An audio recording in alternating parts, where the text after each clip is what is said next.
بسم اللہ الرحمن الرحیم۔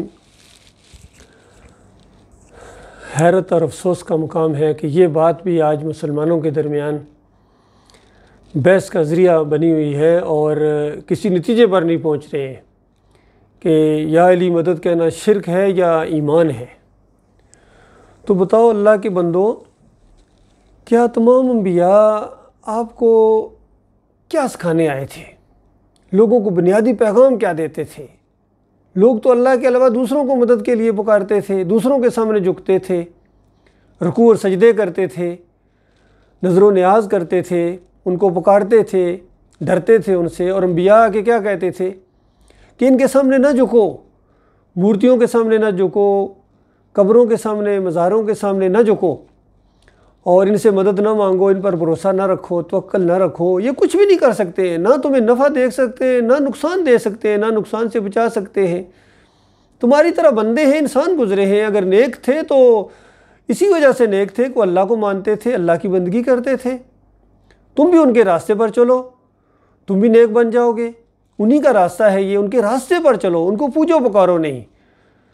اور قرآن کے تو پہلے صفحے کے اوپر یہ مسئلہ حل ہے۔ پہلے صفحے کے اوپر اللہ کی حمد و ثنا کرنے کے بعد جو کڑاکے کی توحید کی آیت آتی ہے، ایاک نعبد و ایاک نستعین، کہ اے اللہ ہم صرف تیری بندگی کرتے ہیں اور صرف تجھے مدد کے لیے پکارتے ہیں۔ یعنی غائبانہ طور پر مدد کے لیے پکارنا یہ صرف اللہ کے لیے۔ کچھ لوگ اس میں دھوکہ دینے کی کوشش کرتے ہیں، دیکھو ہم دنیاوی لحاظ سے بھی تو کہتے ہیں، کسی کو کہتے ہیں یہ ذرا پانی پلا دو، یہ چرپائی ادھر سے ادھر کروا دو، یا مدد لیتے ہیں، تو یہ تو تعاون ہے۔ اس طرح کا تعاون تو کرنے کا حکم دیا گیا ہے۔ اس طرح کا انسانوں کے ساتھ تعاون کرو گے تو اللہ تعالیٰ تمہیں اجر دے گا، اور نہیں کرو گے تو اللہ تعالیٰ کے ہاں گناہ گار لکھے جاؤ گے۔ اس طرح کسی کو مدد کے لیے پکارنا، کوئی آگ لگی ہے آواز دینا محلے والوں کو، یا کسی کا چور آ گیا ہے یا ڈاکو آ گیا ہے، دوسروں کو مدد کے لیے پکارنا، یہ شرک نہیں ہوتا ہے۔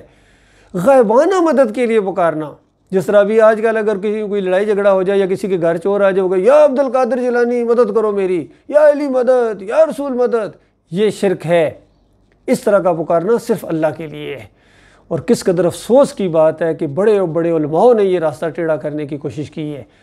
یہ تفسیر شبیر احمد عثمانی کے اندر اسی سورہ فاتحہ کی ایاک نعبد و ایاک نستعین کی آیت کی تشریح میں محمود الحسن صاحب نے اس کے اندر شرک کا انجیکشن دے دیا۔ کہتے ہیں کہ اس آیت شریفہ سے معلوم ہوا، حالانکہ جو کچھ معلوم ہوا وہ بڑا سادہ ہے، جس طرح میں نے بیان کر دیا وہی معلوم ہوا ہے، لیکن یہ کہتے ہیں اس سے معلوم ہوا کہ عبادت تو صرف اللہ ہی کی ہے اور استعانت مدد بھی صرف اللہ کی ہے، لیکن اگر اللہ کے کسی مقبول بندے کو خالص واسطہ رحمت الہی سمجھ کر، غیر مستقل جانتے ہوئے اگر اس کو بھی پکار لیا جائے تو یہ بھی ایاک نعبد و ایاک نستعین کے اندر آتا ہے۔ غور کیجئے، جب غیر مستقل، تو مشرکین مکہ بھی تو غیر مستقل سمجھ کر ابراہیم علیہ السلام کو مدد کے لیے پکارتے تھے اور اسماعیل علیہ السلام کو پکارتے تھے۔ ہر دور کے مشرک غیر مستقل جان کر پکارتے ہیں، اور یہ کون سا طریقہ آپ نے بتایا ہے محمود الحسن صاحب؟ یہ تو شرک کا انجیکشن دے دیا۔ اسی طرح اعلیٰ حضرت نے بھی اسی طرح کے شرک کے انجیکشن دیے۔ ابو العلا بھی پیچھے رہنے والے نہیں، انہوں نے بھی رسائل و مسائل احساسوں کے اندر یہ فتویٰ دے دیا کہ ان قبر والوں کو اگر کوئی پکارتا ہے تو یہ عقیدے میں خرابی لازم نہیں آتی ہے۔ بتاؤ اللہ کے بندو، اس سے بڑا کوئی ظلم اور زیادتی ہو سکتی ہے؟ پھر یہ خادم رضوی صاحب بھی پوری زندگی اسی کی وہ کرتے رہے ہیں تشریح، پکارو یا رسول اللہ، پکارو یا رسول اللہ، یا علی مدد کے بھی قائل تھے۔ مزاروں کے اوپر چڑھاوے چڑھانے، سب کچھ، پوری زندگی ان کی علی جویری کے مزار کے اوپر پوجا کرتے گزر گئی۔ اور طاہر القادری بھی اسی کا، طارق جمیل بھی، سارے لگے ہوئے ہیں۔ تبلیغی نصاب تو اسی کے اوپر گویا لکھی گئی ہے، قبر والوں سے یہ ہو جاتا ہے، قبر والے نے نکل کر اونٹ ذبح کر دیا، قبر والے نے اشرفیوں کی تھیلی پکڑا دی، قبر والے نے یہ کر دیا۔ ساری یہ غیر اللہ کی پکاریں، یاد رکھنا یہ شرک ہے۔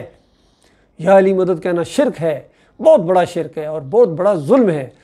اور اللہ کی کتاب بتاتی ہے وَمَنْ أَضَلُّ مِمَّن يَدْعُو مِن دُونِ اللَّهِ مَنْ لَا يَسْتَجِيبُ لَهُ إِلَىٰ يَوْمِ الْقِيَامَةِ وَهُمْ عَنْ دُعَائِهِمْ غَافِلُونَ وَإِذَا حُشِرَ النَّاسُ كَانُوا لَهُمْ أَعْدَاءً وَكَانُوا بِعِبَادَاتِهِمْ كَافِرِينَ، کہ جن کو اللہ کے علاوہ یہ پکارتے ہو یہ تمہاری دعاؤں سے غافل ہیں، بالکل بے خبر ہیں۔ اور فرمایا اس سے بڑا گمراہ کون ہے جو اللہ کو چھوڑ کر ان قبر والوں کو پکارے، جو بالکل غافل ہیں، جواب قیامت تک نہیں دے سکتے ہیں۔ اور جب قیامت کا دن آئے گا، جب ان کو بتایا جائے گا کہ یہ تمہیں پکارا کرتے تھے، کیا تمہاری یہ تعلیم تھی؟ تو اللہ فرماتا ہے کانوا لہم اعداء، وہ ان کے دشمن بن جائیں گے، وکانوا بعباداتہم کافرین، اور ان کی ساری پوجا پاٹ پکاروں کا اور اس بندگی کا انکار کر دیں گے، بالکل کہیں گے ہمیں کچھ خبر نہیں تھی۔ تو اللہ کے بندو اس وقت کیا ہوگا اگر اس عقیدے کے اوپر موت آ گئی، اس شرک کے اوپر، ان پکاروں کے اوپر، یا رسول مدد، یا غوث مدد، یا علی مدد، اس کے اوپر اگر آپ موت آ گئی، توبہ نہ کی اس سے پہلے، تو سچی توبہ نہ کی، تو ہمیشہ ہمیشہ ہمیشہ کی آگ کے اندر رہنا پڑے گا، اور پھر فرشتوں کی لعنت، اللہ کی لعنت، تمام انبیاء کی لعنت، تمام اولیاء اللہ کی لعنت ہمیشہ ہمیشہ برستی رہے گی۔ اللہ کے بندوں، اس خوفناک انجام سے اللہ تعالیٰ اپنی پناہ میں رکھے، اور ان فریب کاروں کو جنہوں نے فریب دیا ہے، تمہیں کہا ہے کہ یہ ایمان ہے، ایمان نہیں شرک ہے، اللہ تعالیٰ غور و فکر کرنے کی توفیق عطا فرمائے۔